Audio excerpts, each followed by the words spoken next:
My husband Robert died a year ago, heart attack while fishing.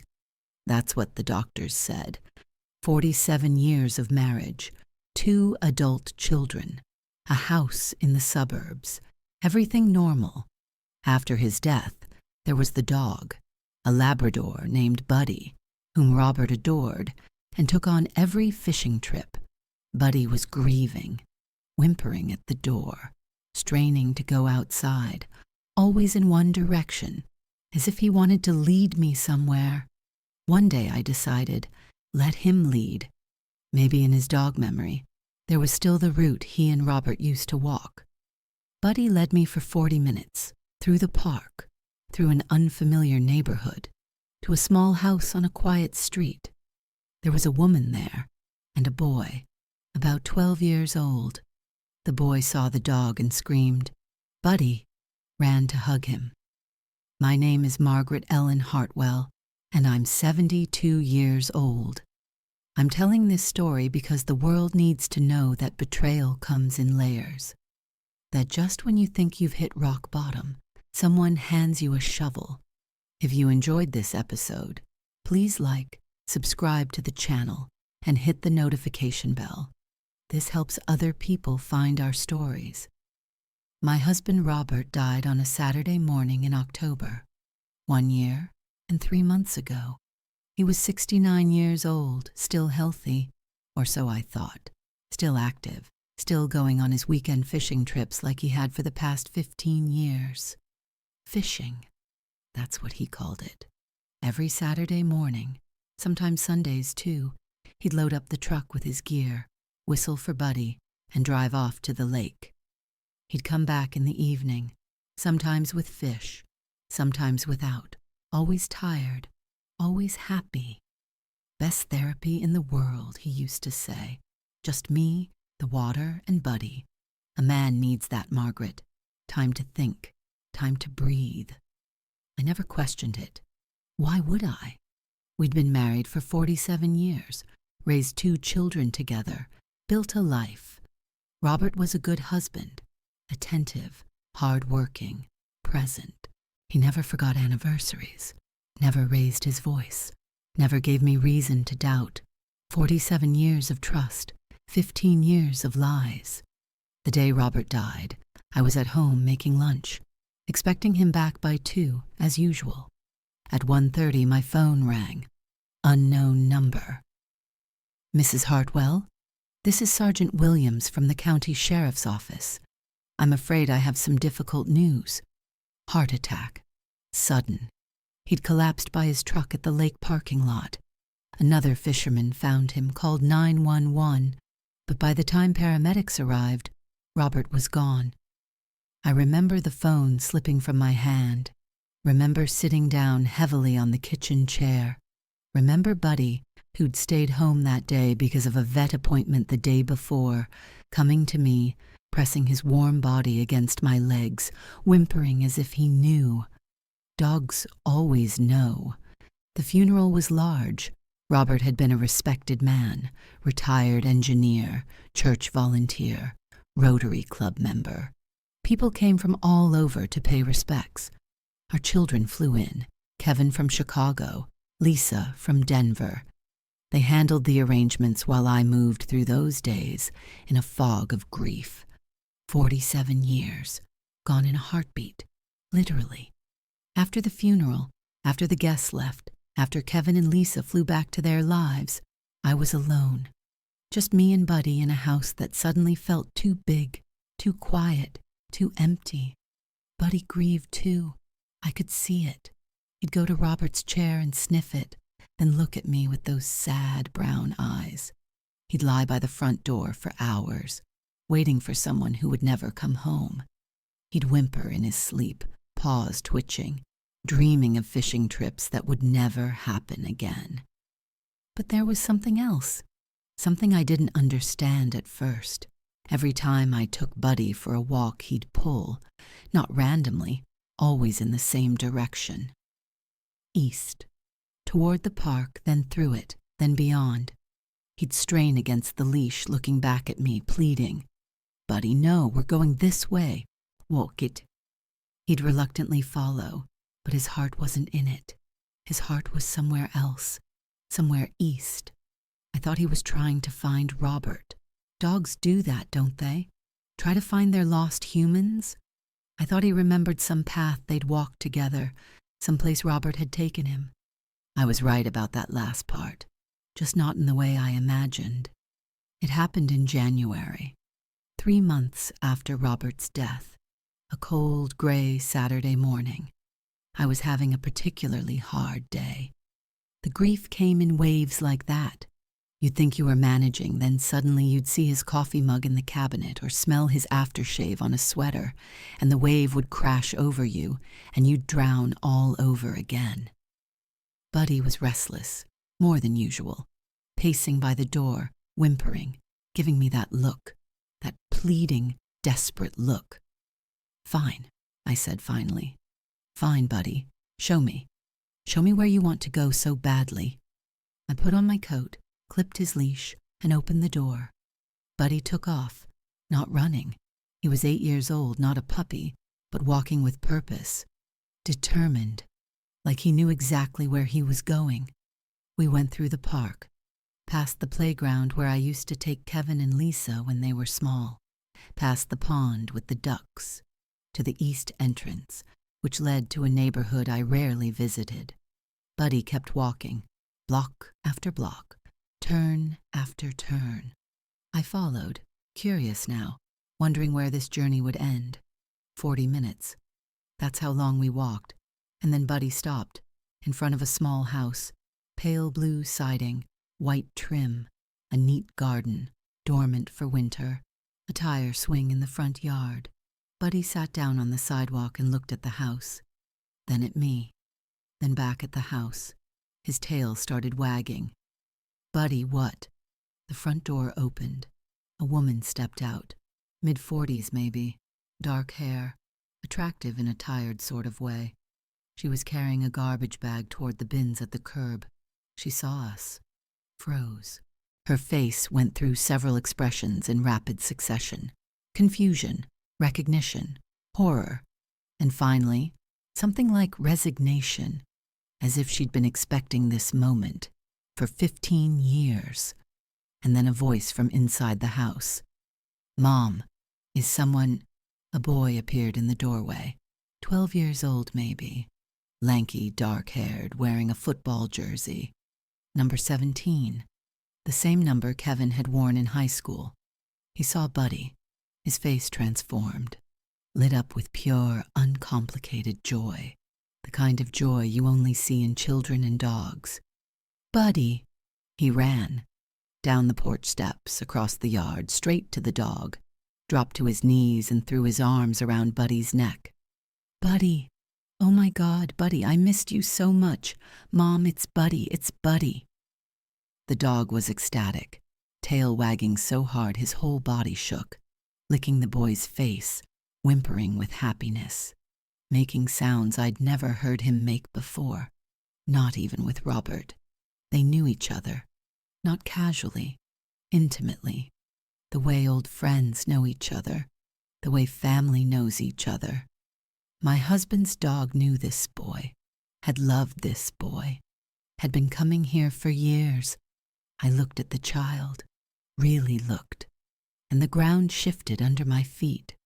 Those eyes, Robert's eyes, that deep brown, slightly hooded with the same crinkle at the corners when he smiled, the eyes I'd looked into on our wedding day, the eyes I'd seen every morning for 47 years, that chin, Robert's chin, the slight cleft, the stubborn set, the way it jutted forward when he was determined or upset, that smile, God help me, Robert's smile, the one I'd fallen in love with 49 years ago at a college party, the one that made me say yes when he proposed, the one that had meant home and safety and forever, forever.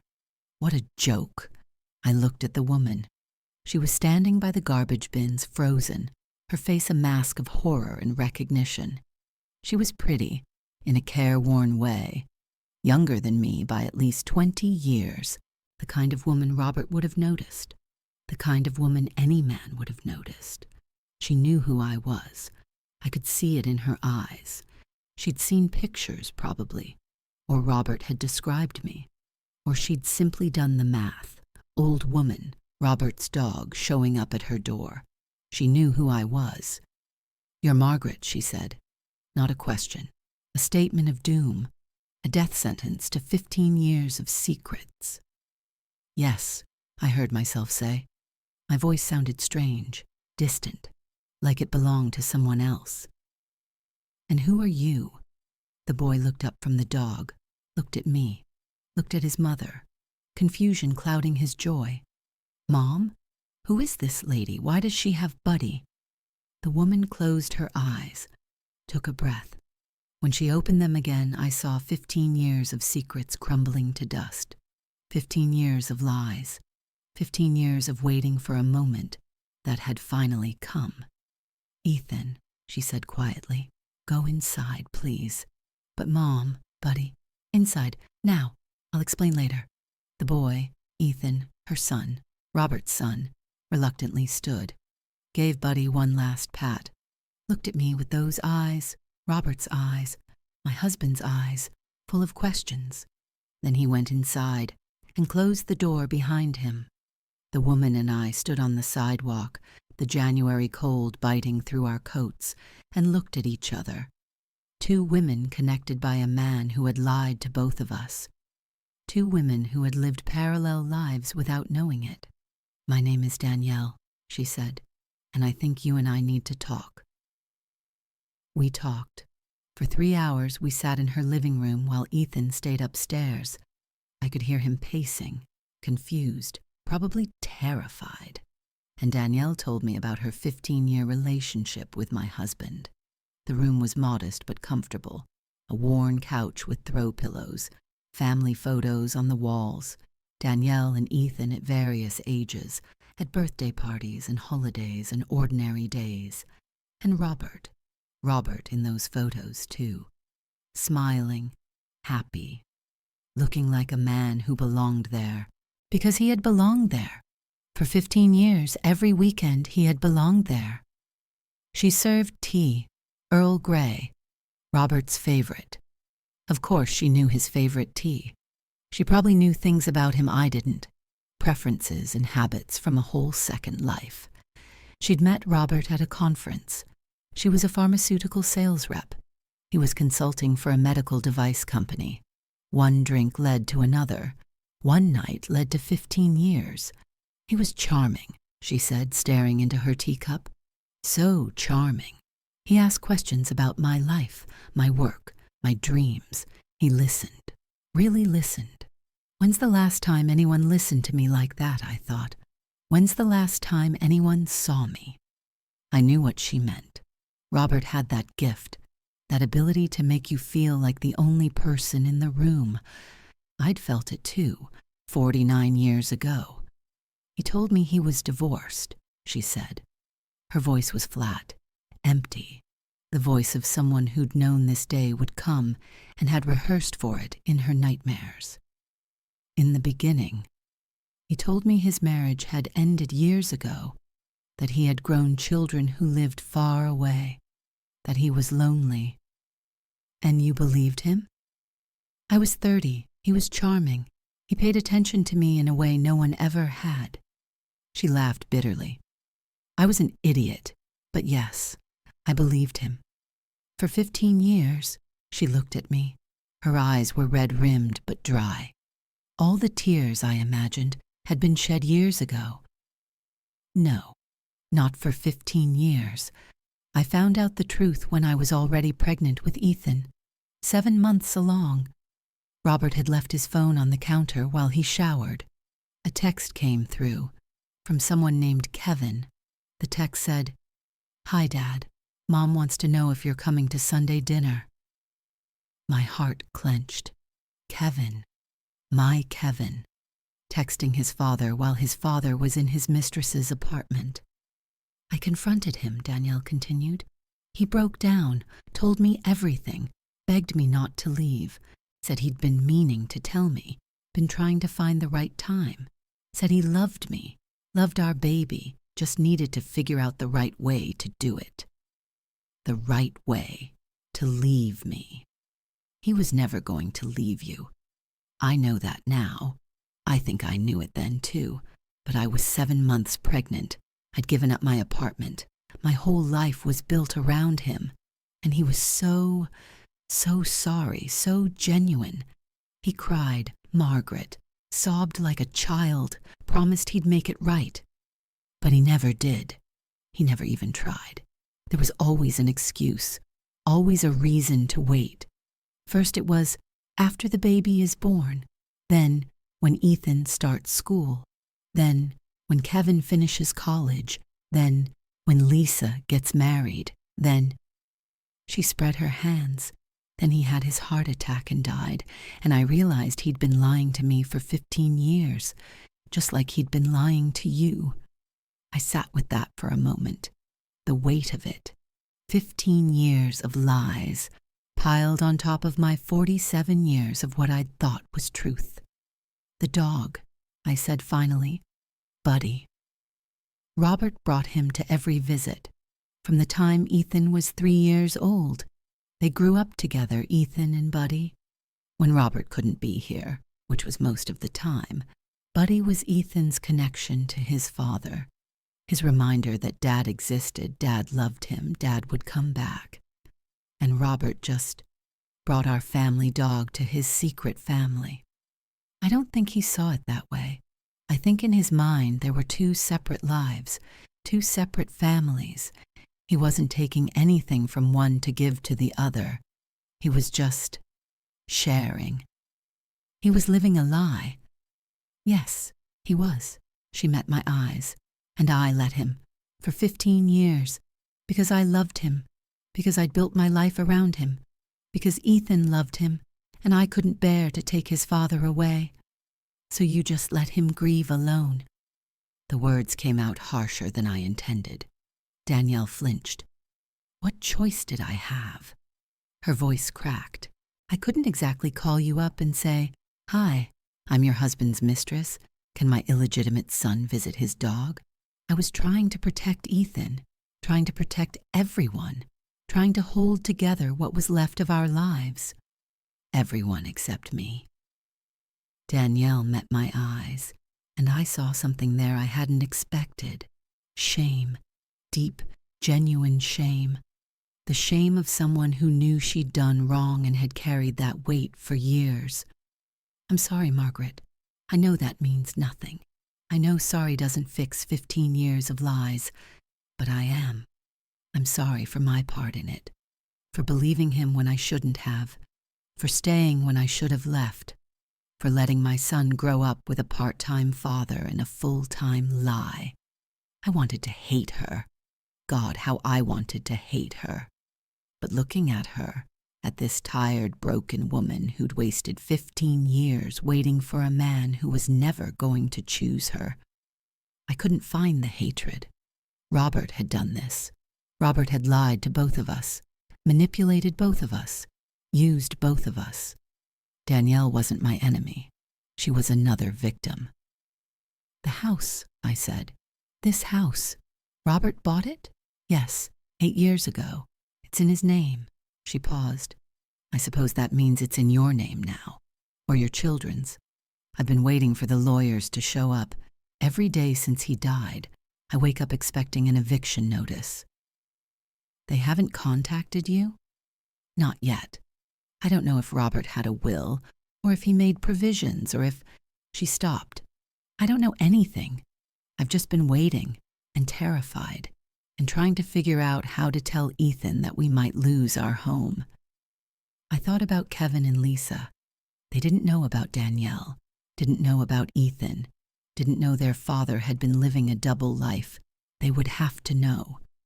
And when they found out, everything would explode. I didn't tell Kevin and Lisa right away. I needed time. Time to process. Time to understand. Time to decide what to do.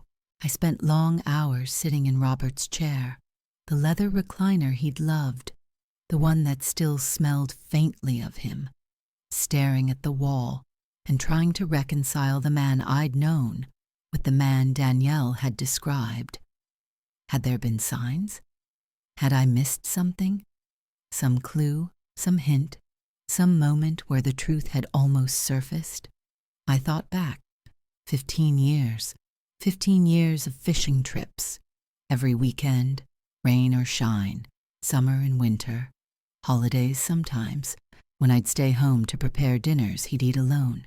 He'd always come back tired. Happy, but tired. I'd assumed it was the drive, the early mornings, the physical exertion of fishing.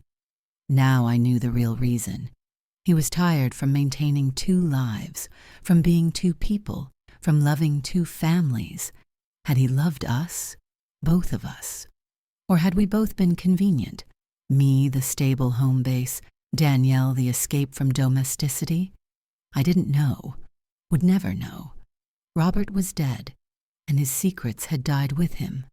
Except they hadn't died. They'd grown into a house, and a woman, and a 12-year-old boy with his eyes. Buddy, meanwhile, was a different dog. Now that I let him visit Ethan, twice a week, I drove him over and picked him up a few hours later. He was happier, more energetic. The grief that had weighed him down since Robert's death seemed to lift.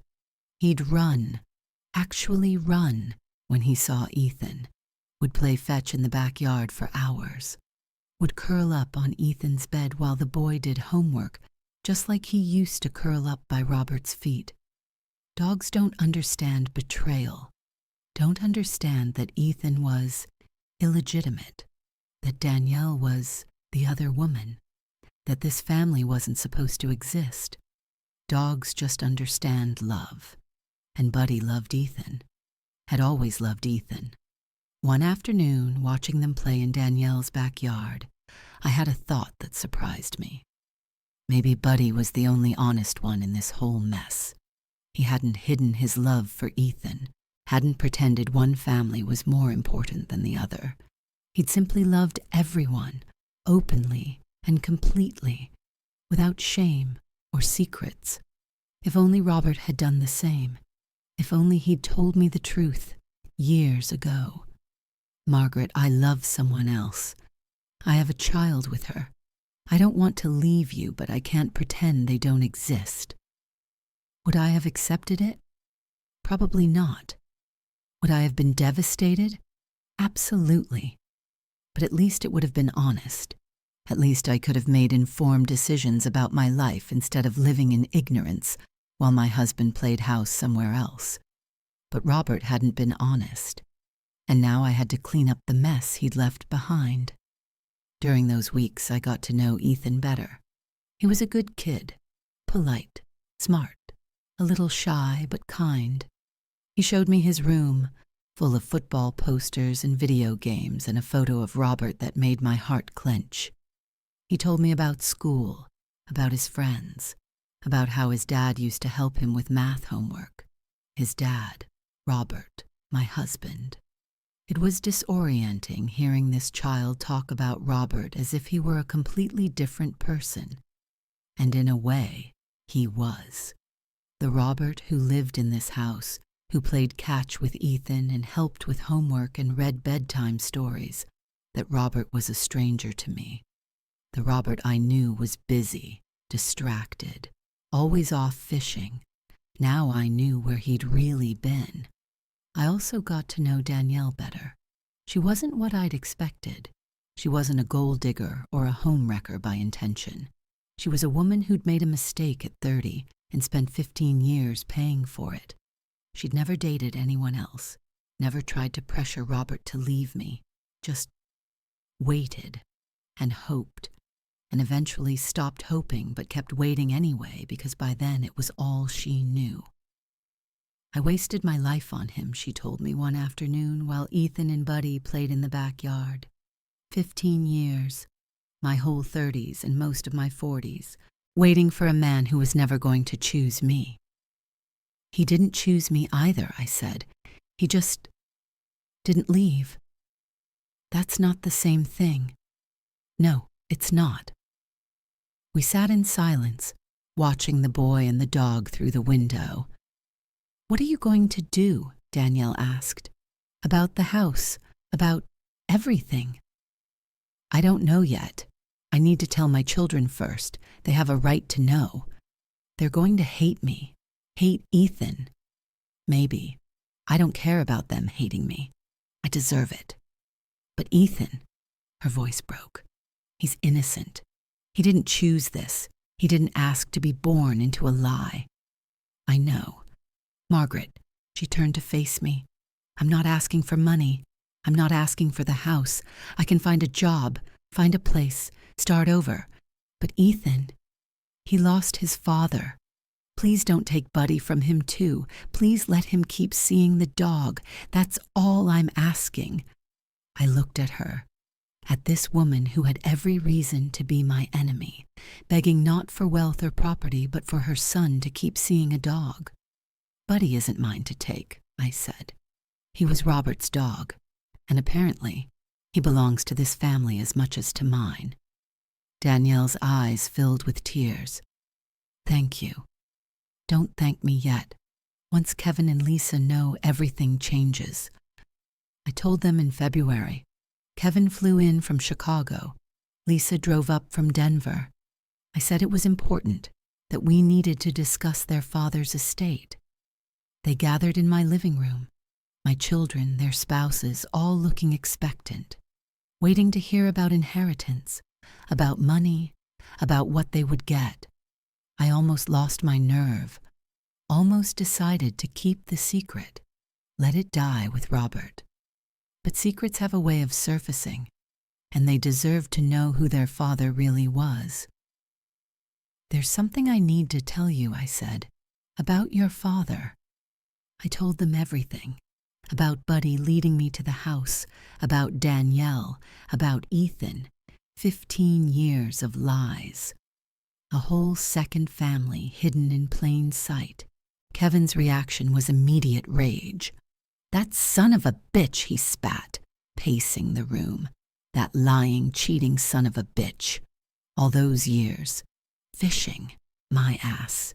He was playing house with some whore while we—" "Don't call her that," I said quietly. Kevin stopped, stared at me. "Are you defending her?" "I'm saying she was lied to as much as we were. Robert told her he was divorced. And she believed that for 15 years. People believe what they want to believe, Kevin. You know that as well as anyone." Lisa was quieter, but I could see the wheels turning behind her eyes, calculating, always calculating, my Lisa. "The house," she said.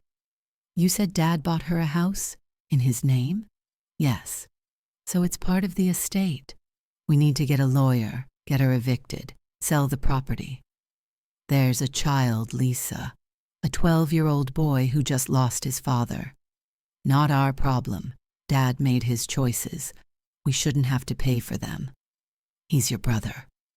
The words hung in the air. Kevin and Lisa looked at me as if I'd slapped them.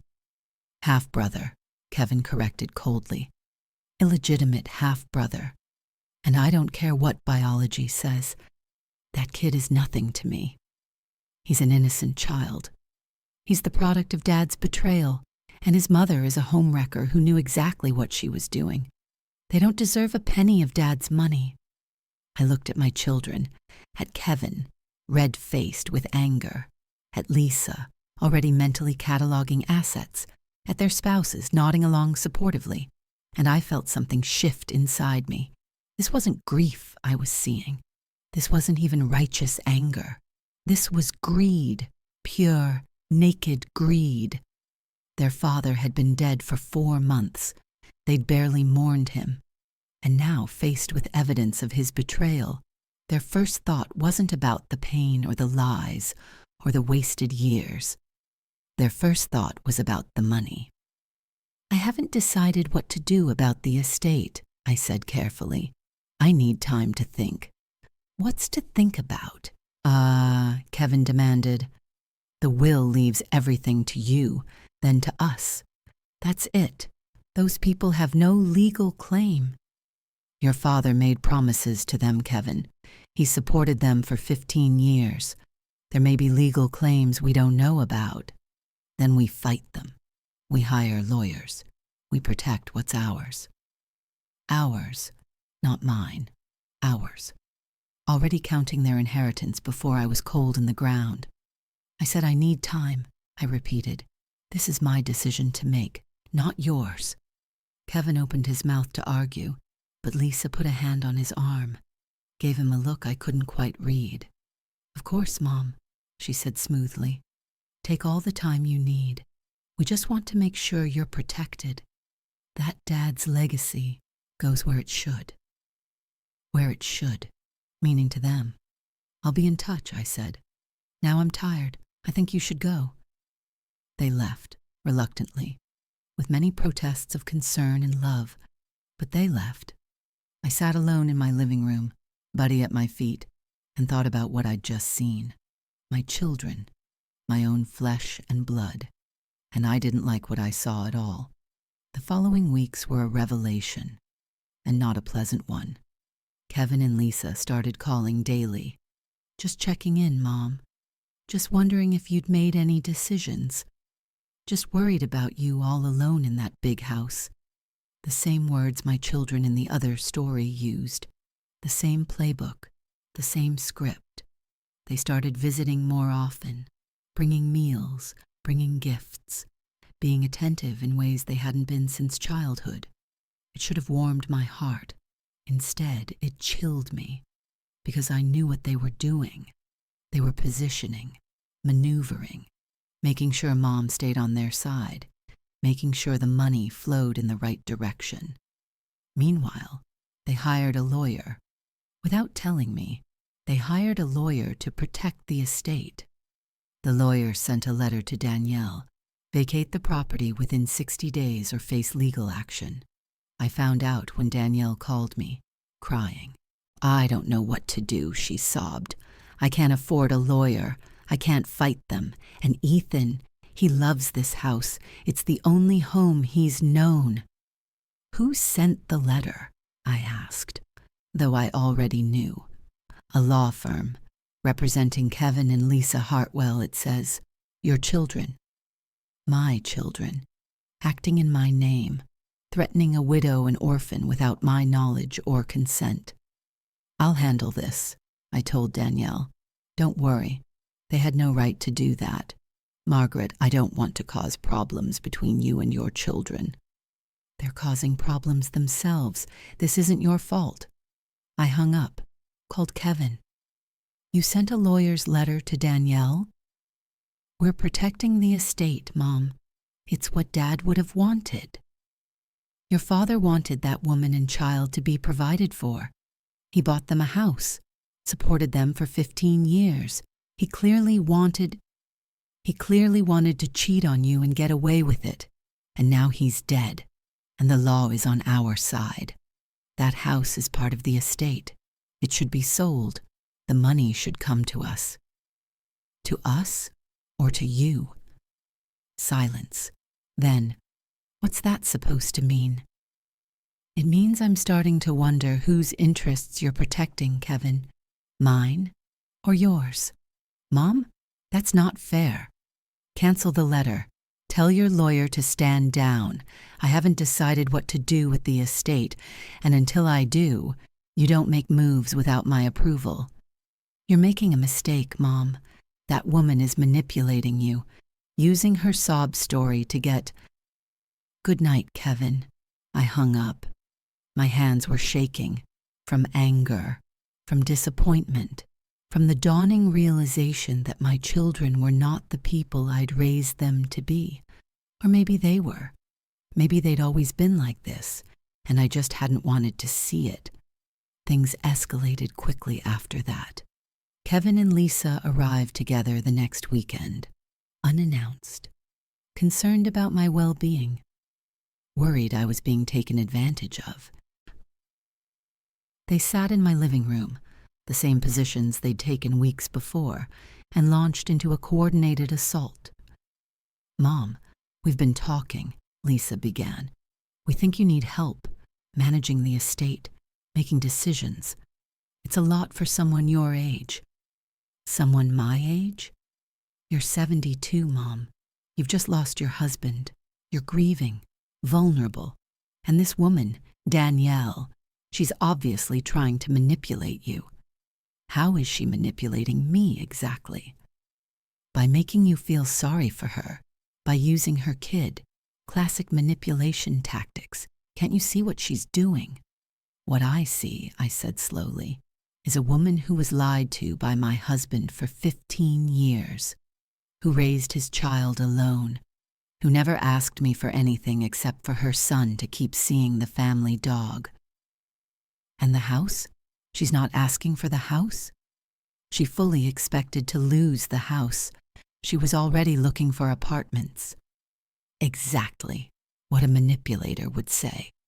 Make you think she doesn't want it, so you feel guilty and give it to her. I looked at my children, at their righteous expressions, their absolute certainty that they were the victims here. Kevin, Lisa, let me ask you something. When your father died, how did you feel? They blinked at the change of subject. Devastated, obviously, Kevin said. He was our father. And since then? How often have you thought about him, missed him, grieved? Silence. Because from where I'm sitting, I continued, all I've heard from you is talk about money, the estate, the house, the assets. Not once have you come to me to share memories of your father, to cry together, to mourn. That's not fair, Mom, isn't it? Your father was a flawed man. He lied, he cheated, but he was still your father. And you seem more interested in his bank accounts than in his memory. Lisa's expression hardened. We're trying to protect you, protect the family. Are you? Or are you trying to protect your inheritance? Both. What's wrong with that? We're your children. We should inherit, not some 12-year-old boy who just lost his father. Some woman who wasted 15 years on a man who was never going to choose her? They're not family. Ethan shares your blood, Lisa. Like it or not, he's your father's son. He's a bastard. The word hung in the air. Ugly, vicious. Get out, I said quietly. Mom, get out of my house, both of you, now. You're making a mistake, Mom, a huge mistake. You're going to regret this. The only thing I regret, I said, is not seeing you clearly until now. Get out. They left, slamming doors, peeling out of the driveway. Buddy, who had been hiding under the kitchen table during the argument, came out and pressed against my legs. Just you and me, boy, I told him. Just you and me. But I knew this wasn't over. Kevin and Lisa weren't going to give up that easily. And I was right. 2 weeks later, I got a call from a lawyer. Not my lawyer. Not Kevin and Lisa's lawyer. A different one. Mrs. Hartwell, my name is Thomas Chen. I represent Kevin Hartwell and Lisa Morrison in the matter of your estate. I wasn't aware there was a matter. Your children have filed a petition with the court. They're seeking to have you declared mentally incompetent and to establish conservatorship over your financial affairs. The world tilted. I grabbed the kitchen counter for support. They're what? I'm calling as a courtesy, Mrs. Hartwell. The hearing is scheduled for 3 weeks from now. You'll be served with papers officially, but I thought you'd want to know. On what grounds? On what possible grounds could they claim I'm incompetent? According to the petition, you've been exhibiting signs of cognitive decline, making irrational decisions, forming inappropriate attachments to strangers, giving away family assets. Your children are concerned about your mental state and believe you need protection. My children are lying. I'm perfectly competent. I'm 72 years old, not 172. You'll have the opportunity to contest the petition, of course.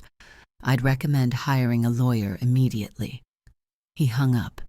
I stood in my kitchen, phone in hand, and felt the room spin around me. My children. My own children. were trying to have me declared mentally incompetent. Were trying to take control of my money, my house, my life, because I hadn't given them what they wanted, because I'd shown sympathy to their father's other family, because I hadn't immediately moved to destroy Danielle and Ethan. This was what it had come to, not just greed anymore. War. I called Harold Whitmore that same afternoon.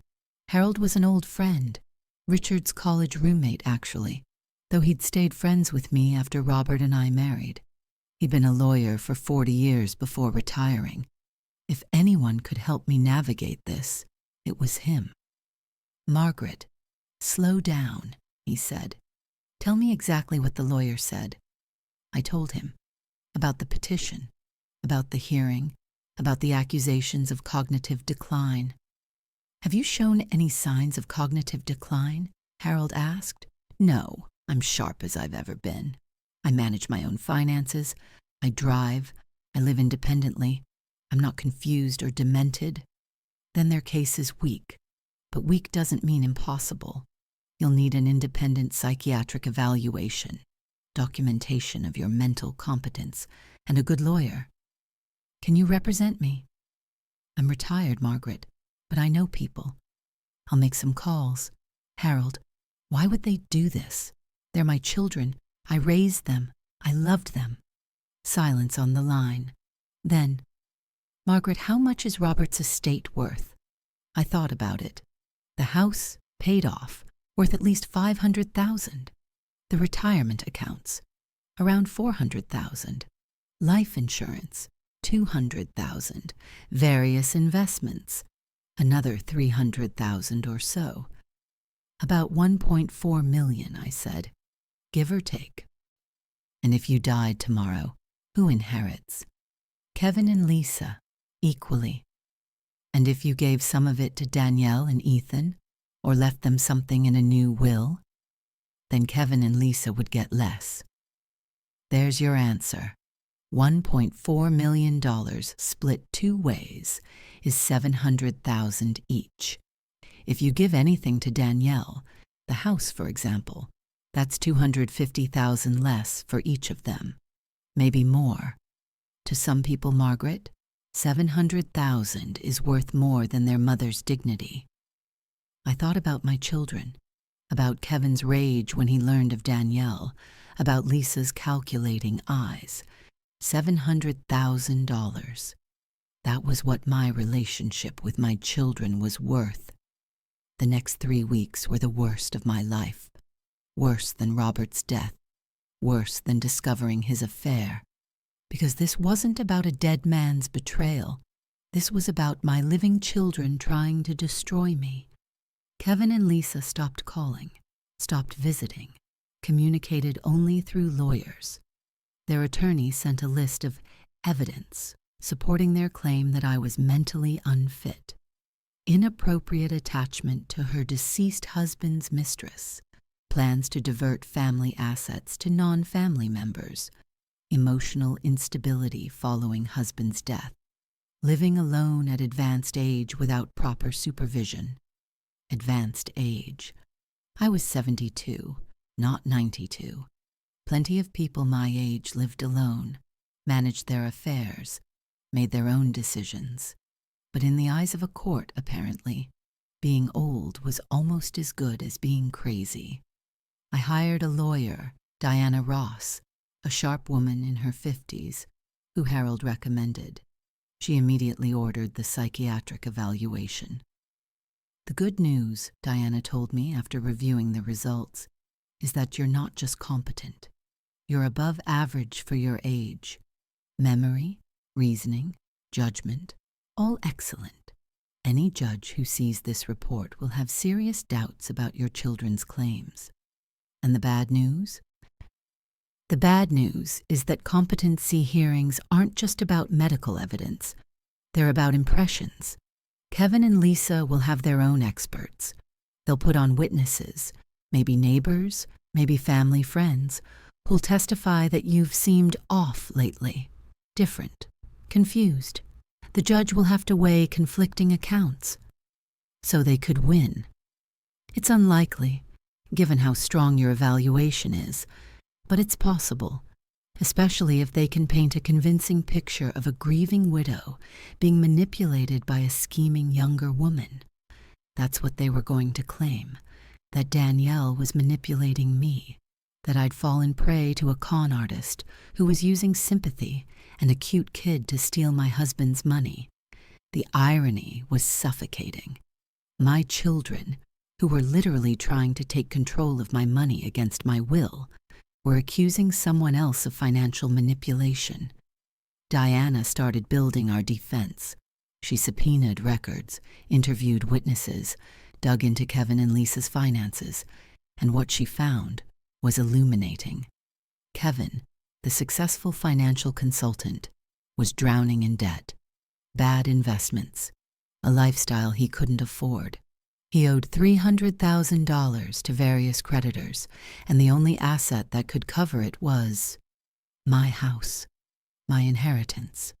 Lisa, the stable married woman, was in the middle of a secret divorce. Her husband had caught her having an affair. The prenuptial agreement meant she'd walk away with almost nothing, unless she had a significant inheritance to fall back on. My children weren't just greedy. They were desperate, and desperate people do desperate things. This changes things, Diana said, spreading the financial documents across her conference table. Your children aren't acting out of concern for your well-being. They're acting out of financial desperation. Kevin needs money to cover his debts. Lisa needs money to survive her divorce. They don't care about you. They care about what you can give them. Can we use this in court? Absolutely. It goes to motive.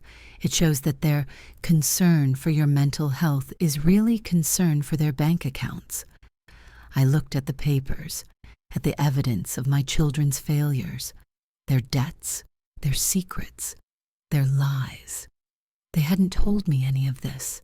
Not about Kevin's financial troubles, not about Lisa's divorce. They'd kept up the facade of successful, stable adults while secretly spiraling, while secretly eyeing my estate as their salvation.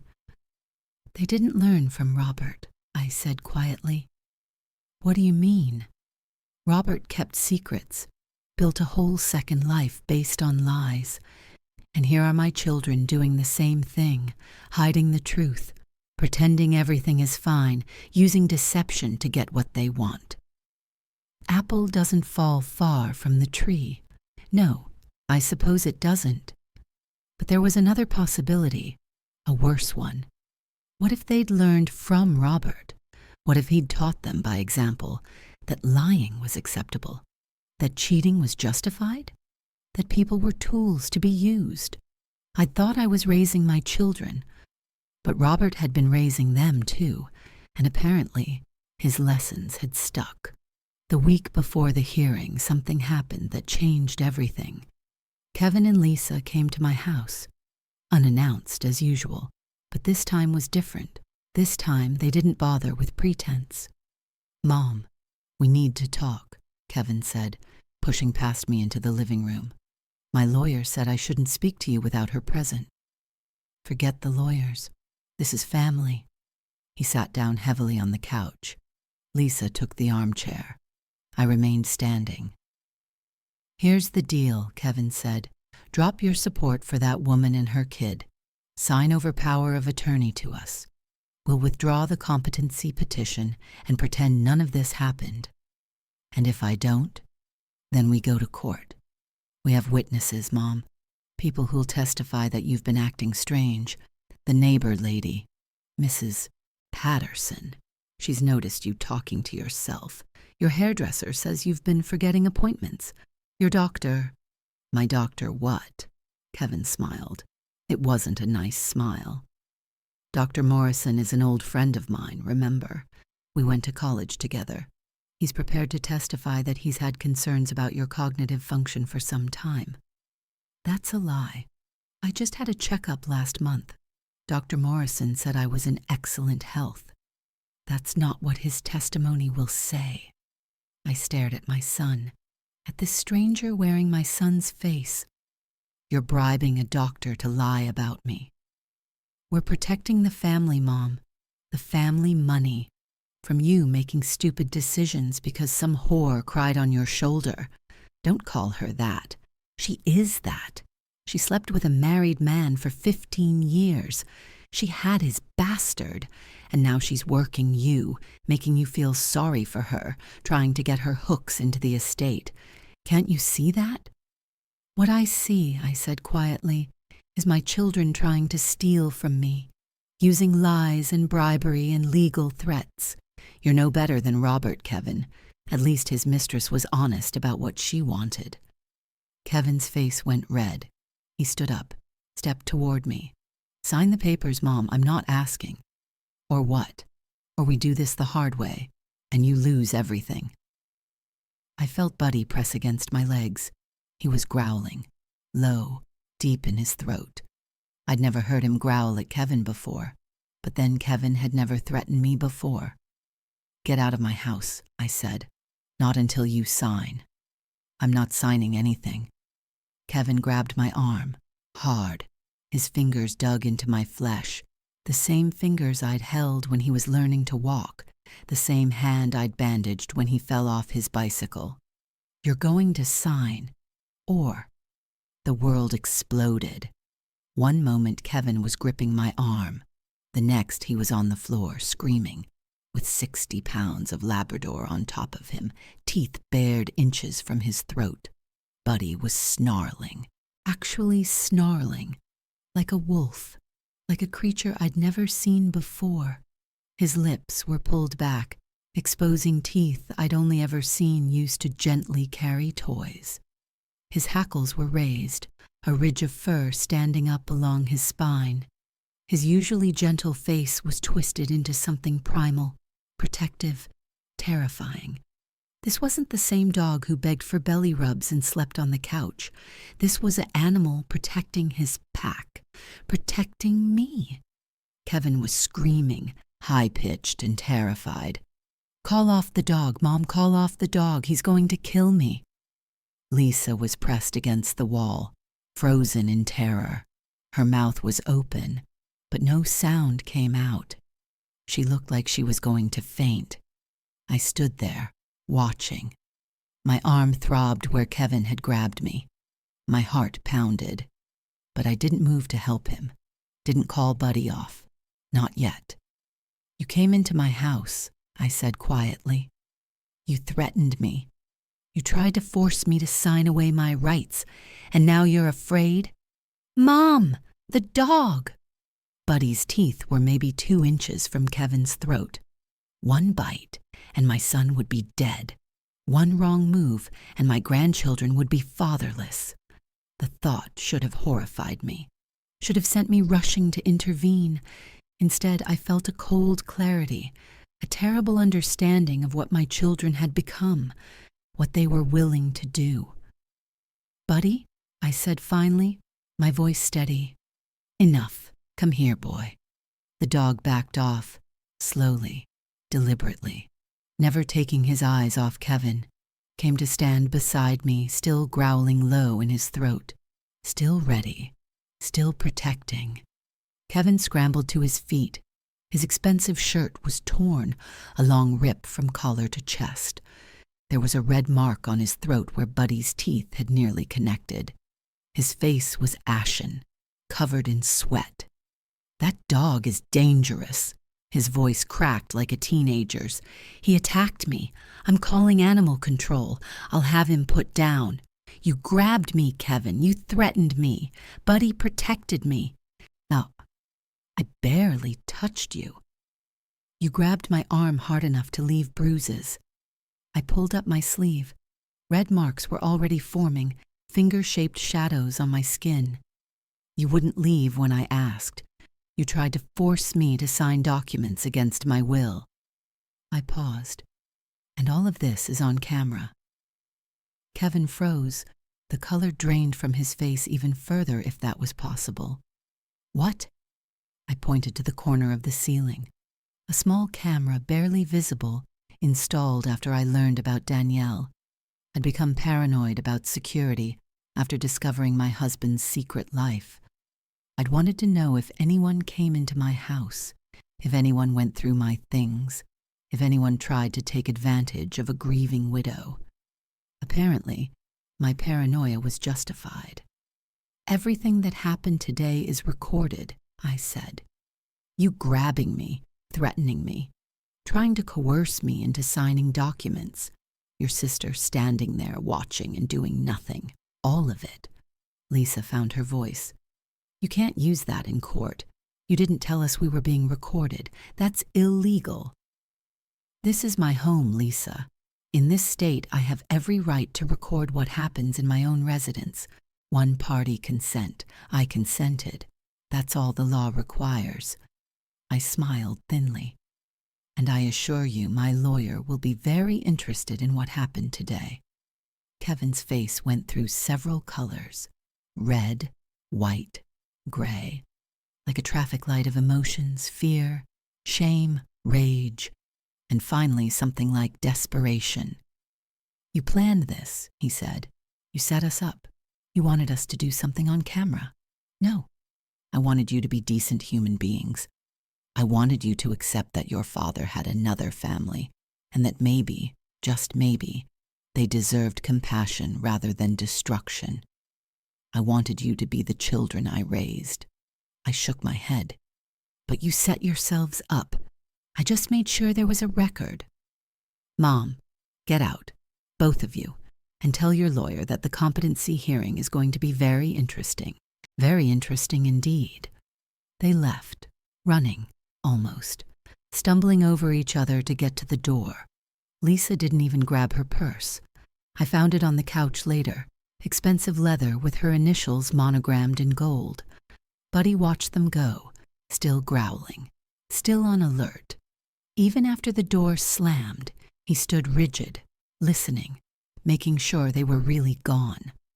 When the car finally pulled away, screeching out of my driveway like they were fleeing a crime scene, which I supposed they were, Buddy finally relaxed. He turned to me, his tail giving a tentative wag, his eyes asking, "Did I do good?" I knelt down, put my arms around him, buried my face in his fur. "You did good, boy," I whispered. "You did so good." We stayed like that for a long time, an old woman and an old dog clinging to each other in the wreckage of what had once been a family. That night I couldn't sleep. I kept replaying the scene in my head. Kevin's face, Lisa's silence. The moment Buddy attacked.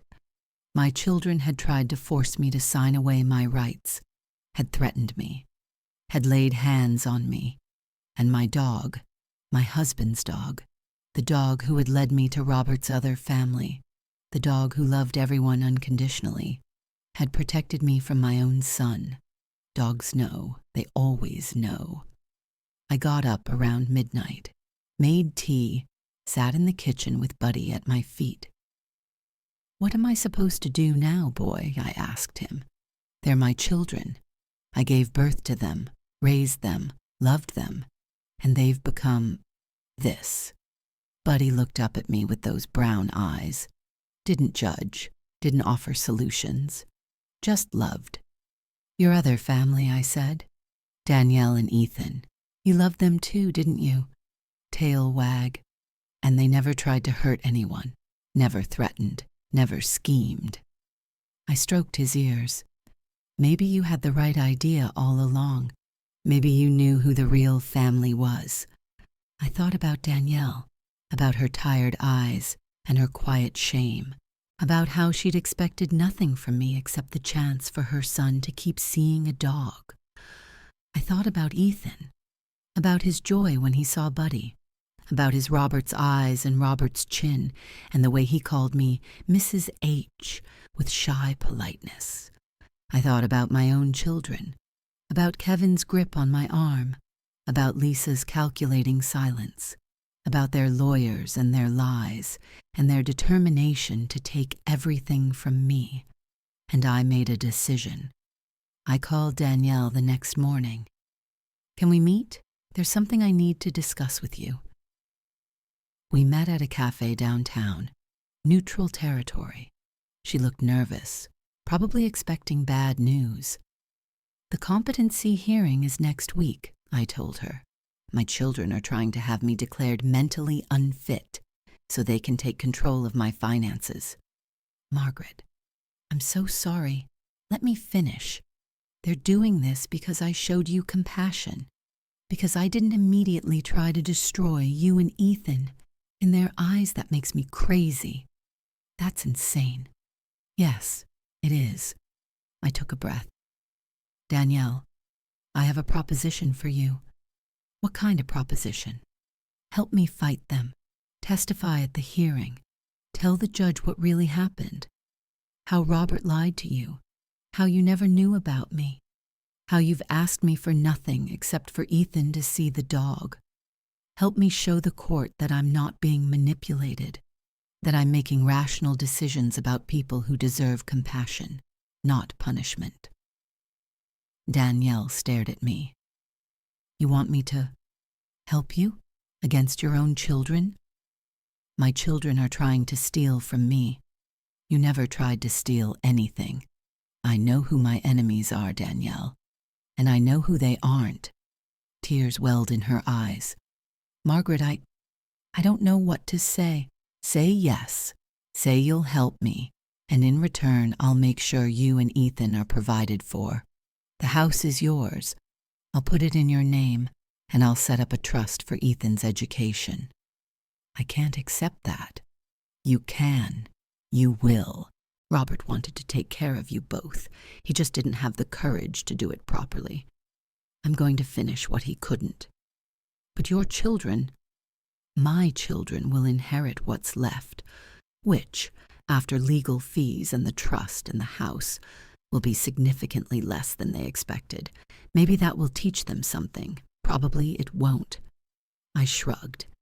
Either way, I'm not leaving everything to people who tried to have me declared incompetent. That's not crazy. That's justice. Danielle was crying now, full silent tears streaming down her face. Why? She whispered. Why would you do this for us? After everything Robert did? After everything I was part of? Because you're not my enemy, I said. You're another woman Robert hurt, and your son is innocent. He didn't choose his father. He didn't choose the lies. I paused. And because you showed me something Kevin and Lisa never did. What? You accepted responsibility. You said you were sorry and meant it. You didn't try to justify or excuse or blame. You just owned it. I reached across the table and took her hand.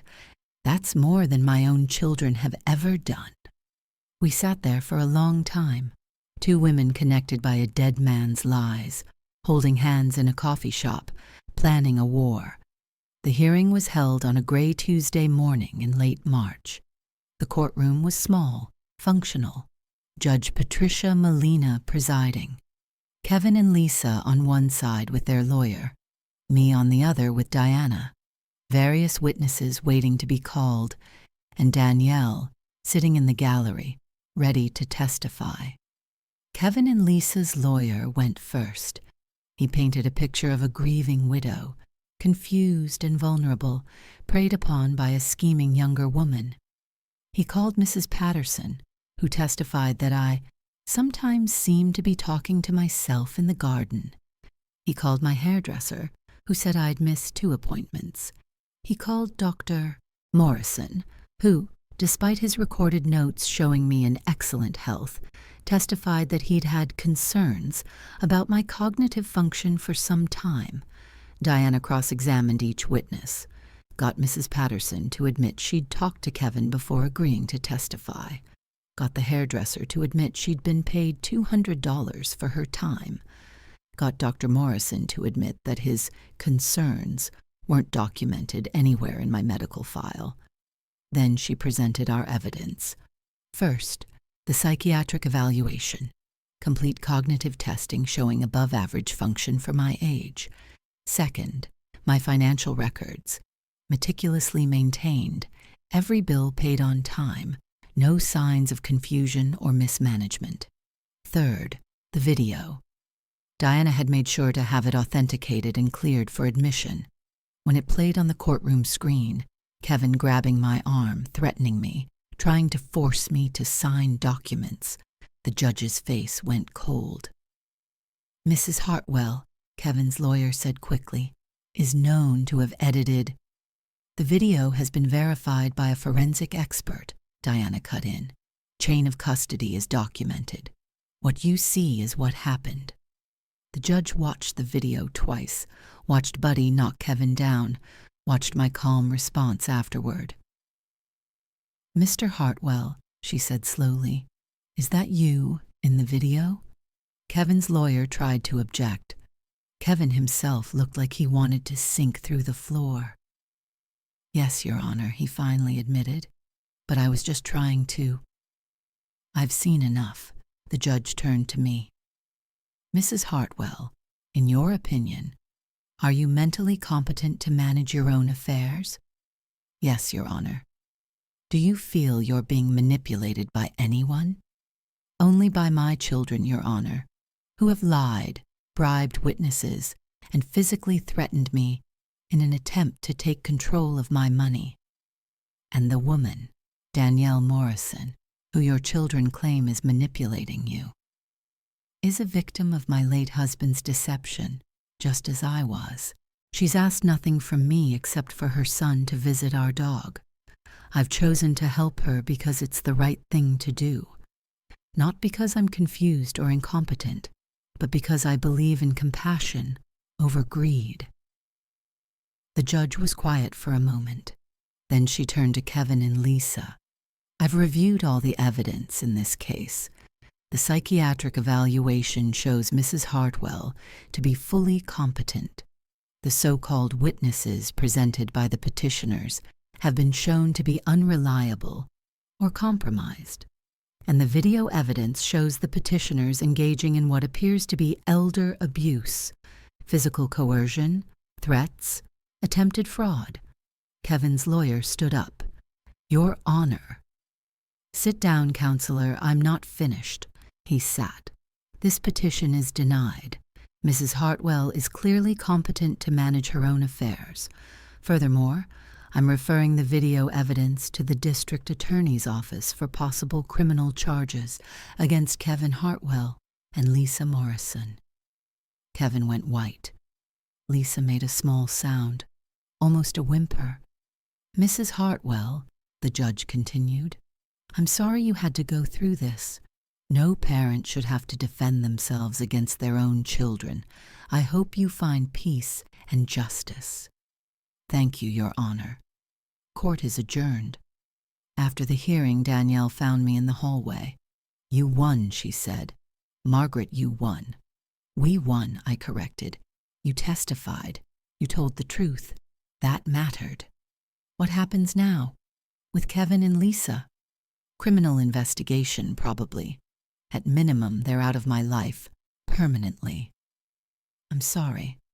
I know that's not what you wanted. No, it's not, but it's what they chose. I looked at her. Come on, let's go home. Ethan's been asking about Buddy. We walked out together. Two women who should have been enemies, two victims of the same man's lies. Now, somehow, something like friends. The January air was cold, but the sun was bright. I felt lighter than I had in months. Years, maybe. What happens now? Danielle asked as we reached the parking lot. Now we go forward. You keep your house. Ethan keeps his future. And I figure out what's left of my life. What about Kevin and Lisa? That's up to the district attorney and ultimately to a jury. You'd really send your own children to prison? I thought about it. Really thought about it. My children. The babies I'd nursed, the toddlers I'd chased, the teenagers I'd worried about, the adults I'd loved and supported. They tried to steal from me, I said finally. Not just money, my agency, my independence, my right to make my own decisions. They wanted to lock me away in a nursing home and take everything I have. And when I wouldn't cooperate, they grabbed me, threatened me. That's not what I asked. No, it's not. I took a breath. I don't want them in prison, Danielle. I want them to be better people. But they've shown me who they are. And if the law says they should face consequences, then yes, I'll let the law do its work. That must be so hard. It's the hardest thing I've ever done. Harder than losing Robert. Harder than finding out about you. I looked at her. Because Robert is dead. I can't do anything about him. But Kevin and Lisa are alive, and every day they make choices, and every choice they've made lately has been about money, not about me, not about family, just money. We walked in silence for a moment. You're a strong woman, Margaret. I'm a tired woman, but I'm not dead yet, and I'll be damned if I'll let anyone, not my late husband, not my scheming children, take what's left of my life. Buddy was waiting in the car. When he saw us both, his tail went crazy. Dogs don't understand betrayal or inheritance or courtroom drama. They just understand love, and sometimes that's enough. The weeks following the hearing were strange, suspended. Everything was in motion, but nothing was resolved. The district attorney's office reviewed the video evidence, interviewed witnesses, built a case. Kevin was facing charges for elder abuse and attempted fraud, felonies, both of them. Lisa, who had merely stood by and watched, might face lesser charges. Accessory, maybe. Failure to report. Their lawyers tried to negotiate, offered plea deals, community service, anger management classes, anything to avoid trial, to avoid prison, to avoid the public humiliation of being convicted of abusing their own mother. I let the prosecutors handle it. I was tired of fighting, tired of strategizing, tired of treating my own children like opponents in a game. Meanwhile, life went on. Buddy and I settled into a new routine, visits to Danielle and Ethan twice a week, long walks in the park, the same path Buddy had led me on that January morning. Sunday dinners, sometimes at my house, sometimes at theirs. Ethan started calling me Mrs. H, shy at first, then with increasing comfort. He showed me his schoolwork, told me about his friends, complained about his teachers, normal teenager stuff, normal family stuff. Except we weren't a normal family. We were a patchwork, held together by a dead man's lies and a living dog's love. "Is this weird for you?" Danielle asked one Sunday evening, after Ethan had gone to bed and we were cleaning up the dinner dishes. "Being here? Being with us?" "Everything is weird now," I said honestly. "My husband had a secret family. My children tried to steal from me. My dog led me to a house I didn't know existed." I handed her a plate to dry. "But weird isn't always bad. Sometimes weird is just different, and different can become normal if you give it time." "Do you regret it, coming here that day?" I thought about it, about the shock, the betrayal, the pain of learning that everything I'd believed about my marriage was a lie, but also about Ethan's smile when he saw Buddy, about Danielle's quiet courage, about the strange family we were becoming. "No," I said finally. "I don't regret it. The truth hurt, but it was still the truth. And the truth led me here, to you, to Ethan, to a version of my life I never expected but am learning to love." Danielle set down the dish towel, looked at me with tears in her eyes. "Thank you, Margaret, for not hating me, for not punishing Ethan for his father's sins, for being kinder than you had any reason to be." "Kindness is easy when you realize who the real enemies are," I said. "And you were never the enemy, Danielle. You were just another person Robert used, another heart he broke." We hugged. Two women who had loved the same man, now learning to love each other. Not romantically, that would be absurd, but as family, as survivors, as friends. 6 months later, things had settled into a new normal. Danielle and Ethan stayed in their house, now officially in Danielle's name. I'd also set up an education trust for Ethan, enough to cover college, maybe graduate school if he wanted. Robert's other assets remained mine, to dispose of as I saw fit. Kevin was facing charges for elder abuse and attempted fraud. Lisa had cooperated with prosecutors, testifying against her brother in exchange for a lighter sentence. Their sibling alliance had lasted exactly as long as it was profitable. The trial was scheduled for fall. I would have to testify. I wasn't looking forward to it, but I was ready. In the meantime, I'd made a new will. Danielle and Ethan would receive half of my estate when I died. The other half would go to charity, specifically to organizations that helped elderly people who were being exploited by their families. Kevin and Lisa would receive nothing, not because I hated them, but because they'd proven they couldn't be trusted with money, couldn't be trusted with me. It was a hard decision. They were my children. I'd loved them once. Part of me still did. But love doesn't mean enabling, doesn't mean rewarding betrayal, doesn't mean pretending everything is okay when it isn't. Sometimes love means consequences. I still see Danielle and Ethan regularly. Sunday dinners at my house or at theirs. Buddy goes back and forth, equally at home in both places. Ethan calls me Grandma Margaret now. It started as a joke, but it stuck.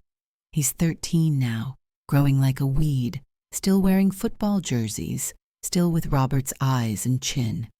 I see Robert in him sometimes, not just the features but the gestures, the way he tilts his head when he's thinking, the way he laughs. It used to hurt. Now it's almost comforting. This is what's left of Robert, not his lies, not his betrayal, but this boy, this innocent, kind, loving boy who didn't choose his parents, but is making the best of what he got. Danielle has started dating again. A nice man from her church, a widower with grown children. She was nervous to tell me, as if she needed my permission. "You don't owe me anything," I told her. "You're allowed to be happy." Robert would have wanted that. Would he? The Robert who loved you would have, the one who built a life with you and Ethan. Whatever else he was, that Robert was real. She cried. We both cried. And then we made dinner and didn't talk about Robert anymore. Kevin's trial ended in December. Guilty on 2 counts of elder abuse, 1 count of attempted fraud. Sentenced to 3 years, eligible for parole in 18 months. I didn't attend the sentencing. Couldn't bear to watch my son go to prison even though he deserved it, even though he'd tried to destroy me. Lisa got probation, community service, a felony on her record that would follow her forever. They tried to contact me afterward, letters from prison, emails from Lisa, all some variation of, "I'm sorry, Mom, and can't we move past this?" I didn't respond. Maybe I will someday. Maybe I'll find forgiveness somewhere in my heart, but not yet. The wounds are still too fresh, the betrayal too deep. For now, I have Buddy. I have Danielle and Ethan. I have Sunday dinners and birthday parties and a strange patchwork family built on the ruins of Robert's lies. It's not what I expected, not what I planned, but it's good, it's honest, it's real. And that's more than I had when Robert was alive. Buddy died on a warm September morning, 2 years after Robert, 15 years old, ancient for a Labrador. He'd been slowing down for months, sleeping more, eating less, moving with the stiff caution of old joints and tired bones. His muzzle, once golden, had turned completely white. His eyes, still bright with love, had clouded with cataracts. But he still wagged his tail every time he saw me, still followed me from room to room, even when it took him twice as long as it used to, still slept at the foot of my bed, the same spot he'd claimed since Robert died.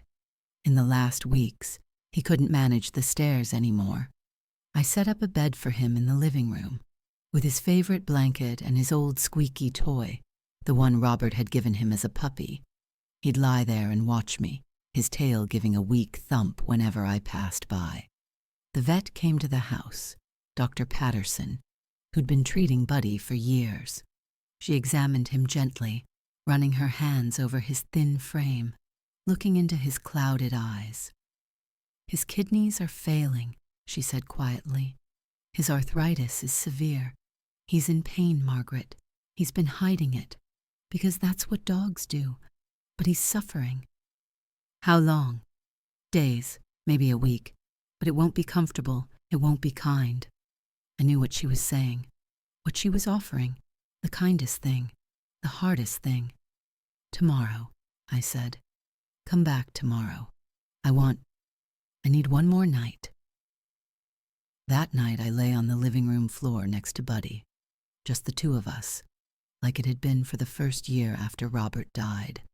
I stroked his ears, told him stories about his life, the day Robert brought him home, the first time he learned to fetch, the way he used to steal socks and hide them under the bed. "You were a good dog," I whispered, "the best dog. You led me to the truth. You protected me from my own children. You loved without judgment, without conditions. You were everything a family should be." He licked my hand, weakly. His tail moved once, twice. "It's okay to go," I told him. "It's okay to rest. You've done enough, more than enough." I slept there on the floor, my hand on his side, feeling his breath, treasuring each one. Ethan came with me the next morning. Danielle offered, but I wanted it to be just us, just me and Ethan and the dog who had connected us. Dr. Patterson was gentle, professional, kind. She explained what would happen. 2 injections. The first would make him sleep. The second would stop his heart. Ethan held Buddy's head in his lap. The boy was crying, great silent tears rolling down his cheeks. He stroked Buddy's ears, whispered something I couldn't hear. Maybe goodbye. Maybe thank you. Maybe just, I love you. I held Buddy's paw, felt his pulse, slow, steady, trusting. "He's not afraid," Dr. Patterson said softly. "He knows he's loved. He knows he's safe. The first injection." Buddy's eyes grew heavy. His body relaxed. He gave a soft sigh, almost like contentment. "Good boy," I said. My voice was steady. I'd promised myself I'd be strong for him. Such a good boy. The second injection. And then, peacefully, gently, surrounded by people who loved him, Buddy was gone. Ethan sobbed. I held him while he cried. This boy who wasn't my grandson but felt like one. This child of my husband's betrayal who had become family anyway. We buried him in my backyard, next to the roses Robert had planted 20 years ago. Danielle joined us for the burial, the 3 of us, standing in the September sunshine, saying goodbye to the dog who had connected us all. "He was such a good dog," Ethan said through his tears. "The best dog. He always knew when I was sad, always made me feel better." "He was," I agreed. "He loved everyone. That was his gift. He loved Dad most. He loved your dad, but he loved you too, and me, and your mom. He had enough love for everyone." Ethan wiped his eyes. "Grandma Margaret, do you think dogs go to heaven?" I thought about Buddy, about his joy, his loyalty, his pure and uncomplicated love, about the day he led me to this house, about the night he protected me from Kevin, about all the mornings he'd greeted me with a wagging tail, and all the evenings he'd kept me company. If there's a heaven, I said, it would be empty without dogs. And I believe Buddy is there now, running through fields without arthritis, chasing squirrels he never catches, waiting for all of us to come home. Ethan nodded, seemed satisfied with that answer. He bent down and placed a wildflower on the small grave. "Bye, Buddy," he said. "I'll never forget you." We stood there a while longer, the three of us, united by loss and love and a scruffy old Labrador who had, in his own way, saved us all. Some stories don't have happy endings. Some stories have endings that are complicated, mixed, real. Robert betrayed me, lied for 15 years, lived a double life that made a mockery of everything I believed about my marriage. My children tried to steal from me, tried to have me declared incompetent, tried to use the law as a weapon against their own mother. But out of all that betrayal, something unexpected grew. A friendship with a woman who should have been my enemy. A relationship with a boy who shares my husband's blood, but not his flaws. A sense of purpose I hadn't felt since Robert died. And a dog. A foolish, loyal, loving dog who led me to the truth and protected me from the lies. Buddy didn't understand betrayal, didn't understand money or inheritance or family feuds. He just understood that there were people he loved in 2 different houses, and he wanted to be with all of them. In the end, maybe that's the lesson. Not who was wrong or who was right. Not who deserved the money or the house or the last word. Just love. Simple, uncomplicated, unconditional love. Dogs understand that instinctively. Humans have to learn it the hard way. I'm 74 now, still living in my house on Maple Street, still tending my garden, still having Sunday dinners with Danielle and Ethan. Kevin will be released next year. I don't know if I'll see him, don't know if I can. Lisa has reached out a few times, tentative emails, apologies that might be real. I haven't responded, but I haven't blocked her either. Maybe someday. Maybe. For now, I have the family I've chosen, the family that chose me back. It's not perfect. It's not what I planned, but it's honest, and it's mine. Robert's lies destroyed one family, but in the rubble, I found another. That's not a happy ending, but it's a real one, and sometimes real is enough. If you're reading this and you recognize yourself, if you're the elderly parent being pressured, or the adult child eyeing the inheritance, or the other woman caught in someone else's lies, know this: you have choices. The parent can fight back, can protect themselves, can refuse to be a victim. The child can choose integrity over greed, can love their parents without calculating their worth. The other woman, or man, can walk away, can refuse to be part of a lie, can build something honest instead. We all have choices. Every day, in 1,000 small ways, we choose who we want to be. My children chose money, chose greed, chose to see me as an obstacle rather than a mother. Danielle chose honesty, chose to tell me the truth, even when it would have been easier to lie, chose to be a friend when she could have been an enemy. And I chose compassion, chose to see people instead of categories, chose to build something new from the ashes of betrayal. It wasn't easy. It isn't easy. But it was right.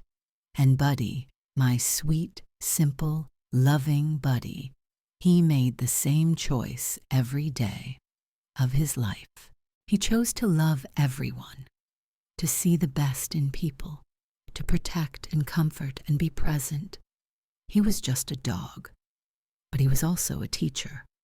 And I'm grateful, so deeply grateful, that he led me down that street, to that house, to the truth I needed to know, even when the truth broke my heart, even when it cost me my children, even then, because the truth set me free. And the love I found, unexpected, improbable, impossible, was worth all the pain it took to get there. That's my story. That's Buddy's story. And now, it's yours too. Vowed, and this story is dedicated to all the dogs who love unconditionally, and to all the people who find family in unexpected places.